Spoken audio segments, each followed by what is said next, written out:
Bonsoir, on va commencer maintenant la cinquième ou bien la quatrième partie du cours des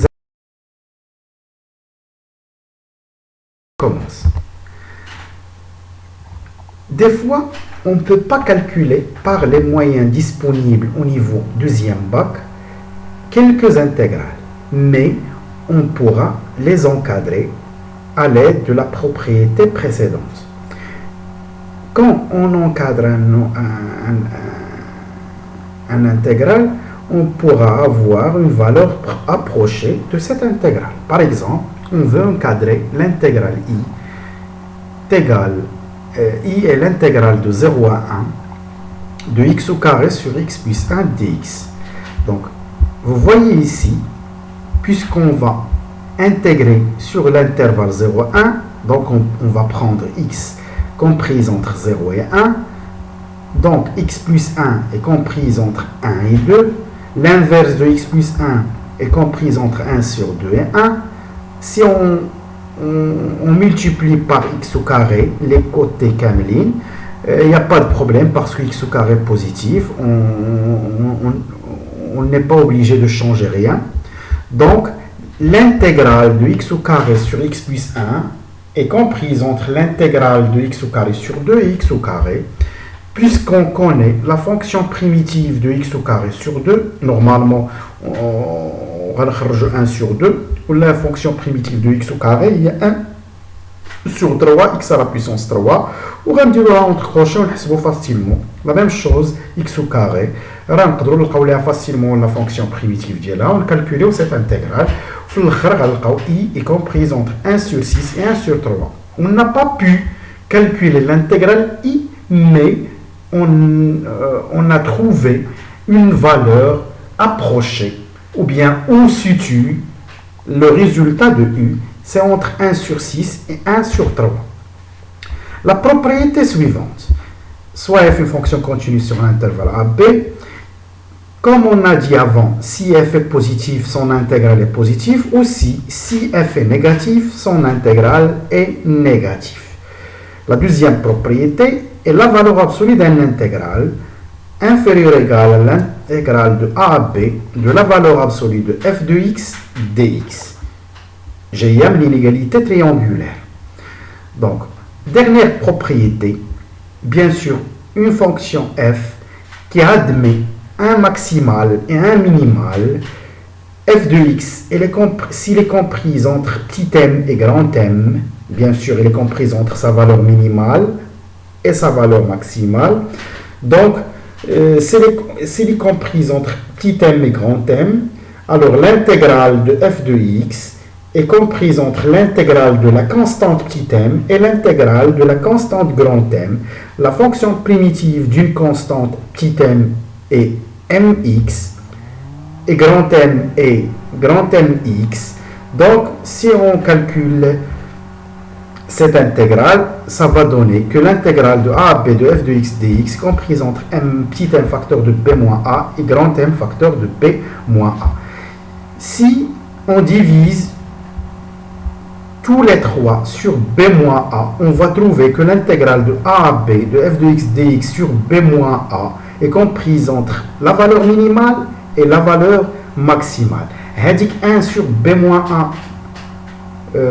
dit que l'intégrale de a à b de f de x dx sur b moins a va appeler la valeur moyenne de la fonction f.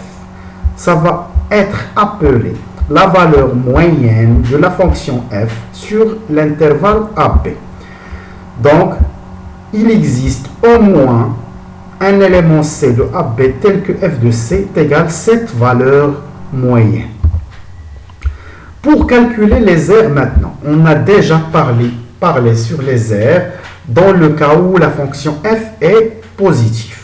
Donc, le domaine situé entre C de f et l'axe des abscisses et les deux droites d'équation x égale a et x égale b lorsque f est positif et l'intégrale de a à b de f de x dx. Cela si f est positif. Maintenant, on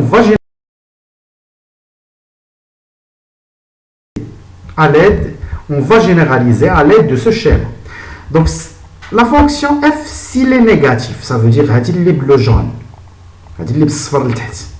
La fonction est négative. Si on veut calculer cette r, bien sûr, cette r est tout à fait et exactement égal à cette R en vert. اللي هو هذا اللي en vert, هذا la courbe اللي الفوق راهي la courbe de moins f. Donc si on veut calculer l'air au-dessus, bien en dessous, اللي لتحت اللي هو égal l'air اللي الفوق.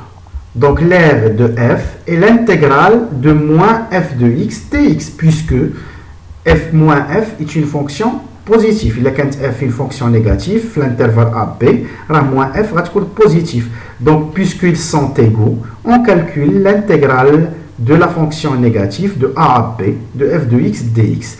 Donc si on veut généraliser cette propriété pour une fonction quelconque, soit la fonction est positive ou bien la fonction est négative, on oublie tout ça et on rappelle seulement que le domaine situé entre C de f et l'axe des abscisses et le de droite d'équation x égale a, x égale b est égal à l'intégrale de a à b de la valeur absolue de f de x dx, tout simplement.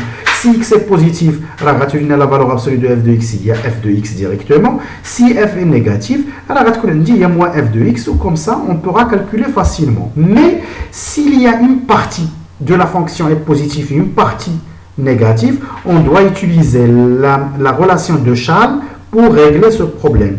Donc, il a qu'un indice positif de A à C et négatif de C à B, on partage. Donc, le domaine est l'intégrale de A à C de f de x dx plus l'intégrale de C à B. Normalement, il y a l'intégrale de A à B de la valeur absolue de f de x dx. On va partager le place positif ou le place négatif. La propriété générale qui va généraliser tout, l'aire de ce domaine est l'intégrale de a à b de la valeur absolue de f de x dx, bien sûr sans oublier l'unité de mesure des aires. Donc, le nombre, l'intégrale de a à b de la valeur absolue de f de x dx s'appelle l'aire géométrique. Oui, la valeur absolue au calcul, le résultat négatif, cela s'appelle l'aire algébrique. Ce sont seulement des notations.